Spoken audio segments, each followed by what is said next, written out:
اللي اكتشفته إنه لسه في ناس إلى الآن مش فاهمة أو مش مستوعبة إحنا ليه بقالنا أكتر من 5 6 شهور بنقول لهم يا جماعة حاولوا تتجنبوا شراء العربيات المستعملة بقدر الإمكان إلا في الحاجة الضرورية أوي. ليه بقى؟ هي القصة ما هيش قصة حملة خليها تصدي وخليها تعفن، لا لا لا خالص.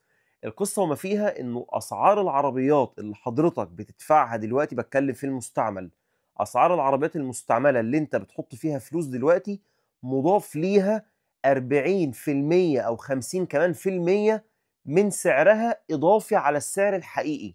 بمعنى، هفهمك الموضوع بكل اختصار. الموضوع باختصار إنه الورقة دي من سنتين أو من سنتين ونص اتسعرت ب 70 جنيه، وبناء عليه العربية اللي كانت ب 250 ألف أصبح سعرها 450 ألف و500 ألف جنيه. لأنه بكل بساطة لما جينا اتكلمنا مع التجار في الفترة دي قال لك لا، الدولار بقى ب 70 جنيه، رغم إن هو ما كانش ب 70، هو كان ب 50 أو ب 52، بس هم سعروه بمزاجهم إنه بقى ب 70 جنيه، وأصبح التسعير خلاص ماشي ومكمل على 70 جنيه. طيب ده لما كان الدولار في السوق السوداء هم سعروه ب 70. طيب امين زي الفل، وفي وقتها الناس حطت جزمه في بقها ومحدش عرف يفتح بقه. حقكم، ماشي، رغم ان انتوا برضه نصابين وحراميه، بس مش مشكله. طيب نيجي بقى دلوقتي، الدولار كان ب 70 جنيه، او انتوا كنتم مسعرينه ب 70 جنيه في السوق السوداء، اصل ما فيش دولار واصل الاستيراد والقصص الخايبه دي كلها. طيب دلوقتي نفس الورقه دي هياها اللي حضرتك كنت مسعرها ب 70 جنيه، دلوقتي سعرها 47 جنيه. هي نفس الورقه ما اتغيرتش والله، بقت ب 47 جنيه، يعني نزل من سعرها حوالي 22 او 23 جنيه. ازاي عايز ندفع نفس القيمه بتاعه العربيه؟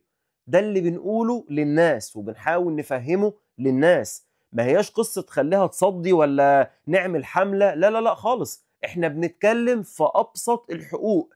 وقلنا قبل كده ليه ما يتمش التعامل مع سوق السيارات زيه زي سوق الذهب. النهارده ما ينفعش تاجر الذهب يشتري سبيكه ب 100,000، يجي السوق بتاع الذهب ينزل كسوق عالمي، ينزل يقول لا ماليش دعوه انا هبيع برضو السبيكه ب 100,000. مفيش الكلام ده، هو غصب عن عين امه لازم هيبيع السبيكه ب 90 او ب 80 حسب الانخفاض اللي حصل في سعر الذهب العالمي. طيب ده ليه ما بيحصلش في سوق السيارات؟ على الرغم انه تسعير سوق السيارات مرتبط ارتباط تام بالورقه دي.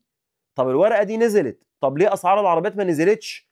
هو ده اللي بنتكلم فيه، ان انتوا حضراتكم بتتعاملوا مع مجموعه من النصابين والحراميه، فمن فضلكم حاولوا تتجنبوا قدر الاستطاعه انكم تشتروا عربيات مستعمله في الفتره اللي احنا فيها دي. واحنا بالفعل بقالنا 5 شهور او 6 شهور بنقول للناس يا جماعه اسعار العربيات المستعمله هتنزل، وبالفعل الاسعار بتنزل، فاصبروا شويه. ولو انت مستعجل قوي او مضطر قوي، اوكي مفيش مشكله، فيما دون ذلك حاول تروح للعربيات الزيرو، صدقني انت الكسبان.